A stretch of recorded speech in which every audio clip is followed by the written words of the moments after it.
आज आपने देखा कि सुप्रीम कोर्ट का जजमेंट आया है आम आदमी पार्टी पे, और कब से हम लोग दिल्ली की सारी जो बीजेपी की थी, हमारे संगठन ये बोल रही थी किस लेवल का करप्शन है।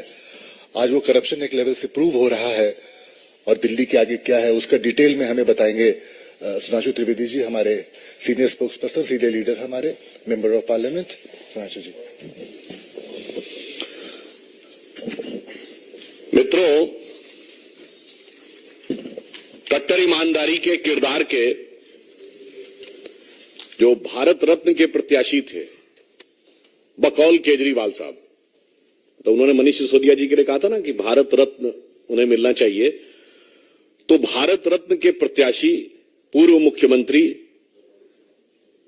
पूर्व उप मुख्यमंत्री श्री मनीष सिसोदिया जी, जो वर्तमान मुख्यमंत्री केजरीवाल जी की तरफ से भारत रत्न के प्रत्याशी थे, अब उनकी पार्टी के लाल और जवाहरात जितने भी हैं वो अभी फिलहाल हवालात में हैं।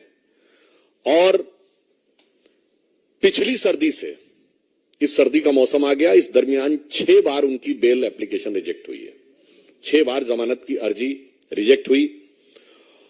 और इस बार जो सर्वोच्च न्यायालय ने अपना ऑब्जर्वेशन दिया है, जो प्रेक्षण दिया है, वो एक मामले में और भी गंभीर है। कारण केजरीवाल जी पूरी नाटकीयता के साथ यह बात बार बार बोलते थे कि पैसा कहां है, पैसा कितना है। यदि आप आज के सुप्रीम कोर्ट के ऑब्जर्वेशन को देखेंगे तो उसमें सिर्फ जमानत याचिका खारिज नहीं की गई है, बल्कि 338 करोड़ रुपए प्रथम दृष्टया स्थापित होते हुए दिख रहे हैं। यानी जो वो पैसे की बात करते थे और जो मनी ट्रेल की बात करते थे, वो आज लीगली स्टैब्लिश होती हुई दिख रही है। यानी इस समय अब ये सिर्फ एक एलिगेशन नहीं है, इस ऑब्जर्वेशन के बाद अब ये सिर्फ एलिगेशन नहीं है, अब ये सिर्फ सब्सटेंटिव एलिगेशन भी नहीं है, बल्कि अब इसके अंदर क्वांटिटेटिव सबमिशन भी हो गया है। Means up till now it's not just an allegation, it is neither just a substantive allegation, but now it has come with a quantitative submission of the amount of 338 crores which is money trail is being probed। और अगर हम ये कहें तो ये अब सिर्फ आरोप नहीं है, सिर्फ तथ्यात्मक आरोप नहीं है, इसमें संख्यात्मक स्थिति भी सामने आ गई है। अभी तक वो कहते थे पैसा है कहां,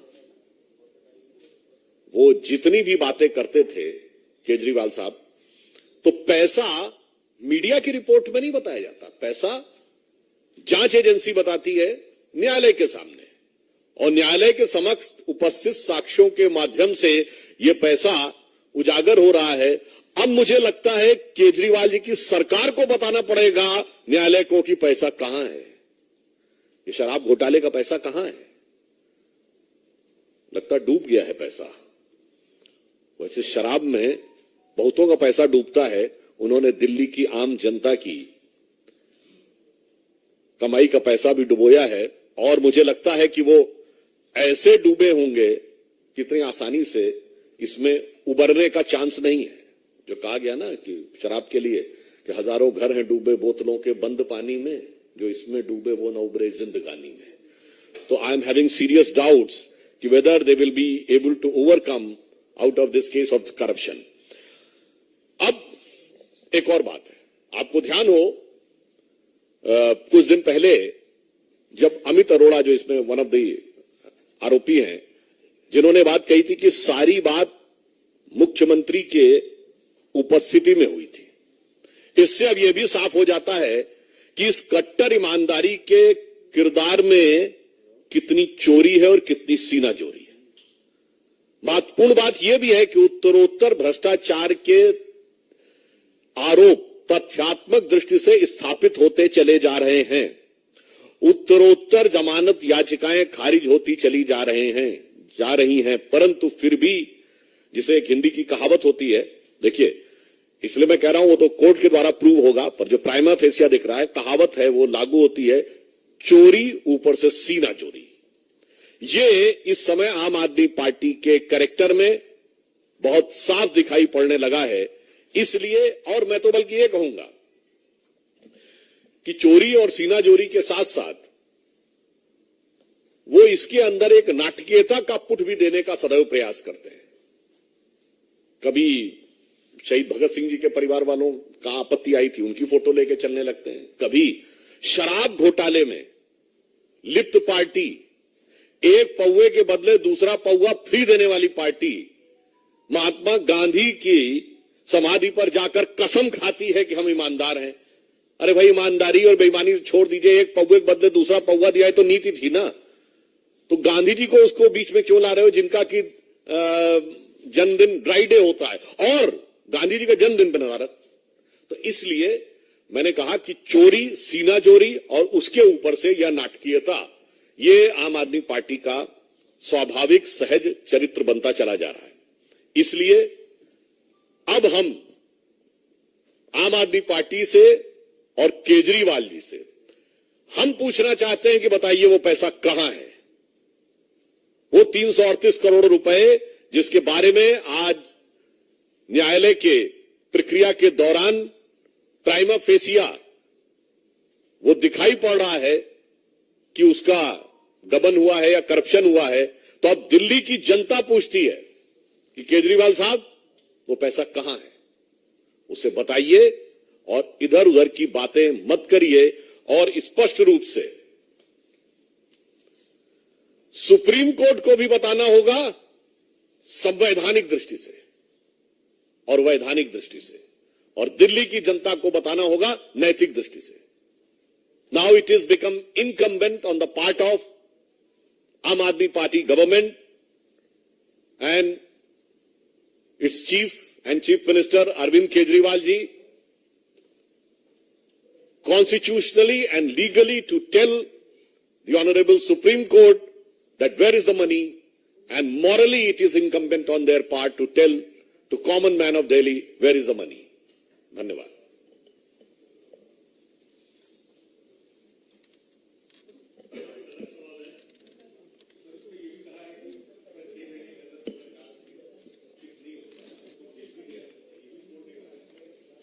तो अभी तो जांच चल रही है, जांच जैसे जैसे आगे बढ़ेगी तथ्य सामने आते जाएंगे।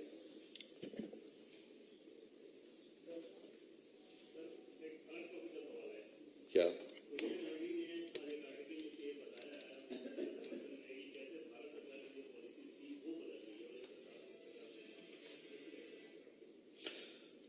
देखिए, हम सिर्फ इतना कहना चाहते हैं कि आतंकवाद और अंतर्राष्ट्रीय नीति पर राजनीति नहीं, राष्ट्र नीति होनी चाहिए। आतंकवाद के विषय के ऊपर किंतु परंतु का स्कोप नहीं होना चाहिए। There should not be any scope of if and but, there should be clear, categorical and unequivocal. यानी वो स्पष्ट होना चाहिए, दो टूक होना चाहिए। और यह दुखद बात है कि कांग्रेस पार्टी जिस प्रकार की नीति एडॉप्ट कर रही है, इस मौके के ऊपर वो भारत की प्रतिष्ठा और गरिमा के अनुरूप न होकर क्षुद्र वोट बैंक की राजनीति से प्रेरित है। मैं उन्हें याद दिलाना चाहता हूं कि इजराइल के साथ राजनीतिक संबंधों की शुरुआत स्वर्गीय राजीव गांधी जी के समय में इसकी भूमिका बनाई गई, और 1992 में पीवी नरसिम्हा राव के समय में भारत ने स्थापित राजनीतिक संबंध बनाए। दुख की बात यह है कि वो अपने प्रस्ताव में भी कहीं आतंकवाद के हमले का उल्लेख नहीं करते हैं। क्यों दही जमा लेते हैं मुंह पर? ये मतलब एक दौर में वो कहते थे ना, ये अपनी तथाकथित भारत जोड़ो यात्रा में, कि जुड़ेगा भारत जीतेगा इंडिया, ये कांग्रेस नारा देती थी। अब तो मुझे ऐसा लग रहा है जुड़ेगा कट्टरपंथी जीतेगा हमास, ये उनका नारा होता चला जा रहा है। तो मेरा ये मानना है, दुनिया में जितने भी देश हैं उन्होंने इन विषयों के ऊपर बहुत स्पष्ट क्लियर नीति रखी है। पक्ष हो या प्रतिपक्ष, उसमें कोई अंतर नहीं रहता है। इसलिए कांग्रेस जो कर रही है वो भारत की नीति के विरुद्ध है।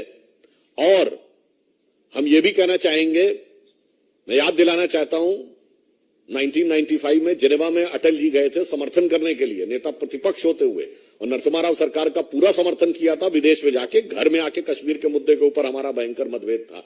इसलिए मैं सिर्फ ये कहना चाहता हूं कि इस विषय के ऊपर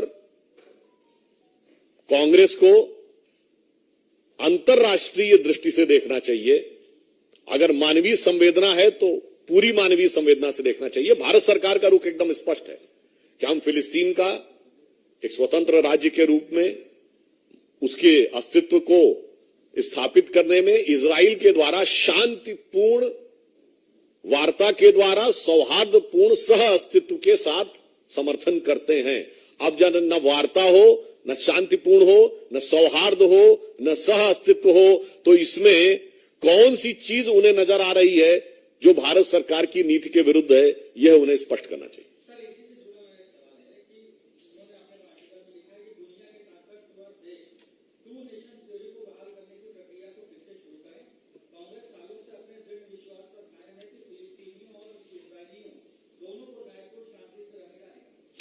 वो सारी बातें सही हैं, इसमें आतंकवाद का उल्लेख पे क्यों चुप्पी है?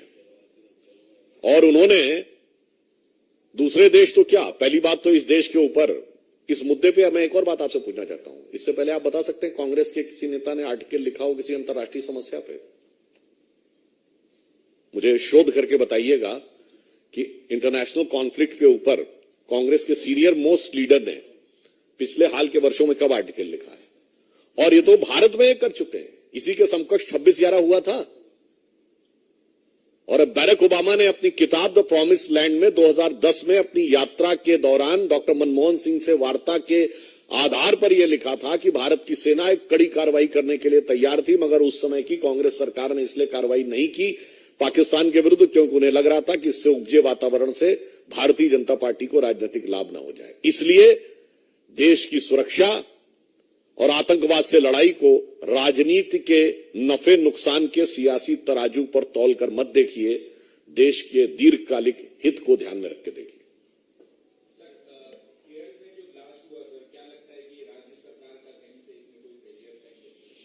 देखिए, मैं पुनः कह रहा हूं कि आतंकवाद को लेकर किसी भी प्रकार का किंतु परंतु राजनीतिक दलों में नहीं होना चाहिए। आतंकवाद पर राजनीति नहीं राष्ट्रनीति होनी चाहिए। जांच की प्रक्रिया शुरू हुई है और उसके द्वारा यह बात सामने आएगी।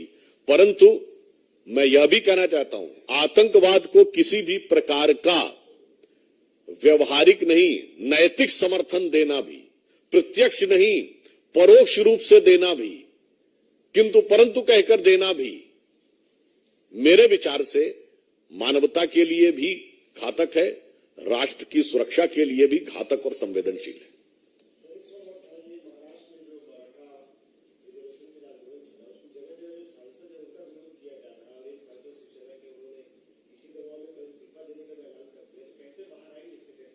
उस विषय पे महाराष्ट्र की सरकार पूरी संवेदनशीलता और सजगता के साथ उस विषय के ऊपर ध्यान भी रख रही है और उपयुक्त कार्रवाई कर रही है।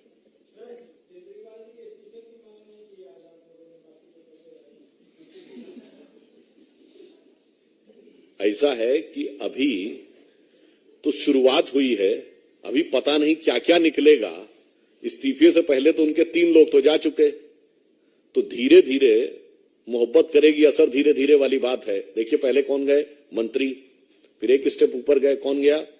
डिप्टी सीएम, मतलब सत्येंद्र जैन जी मंत्री थे।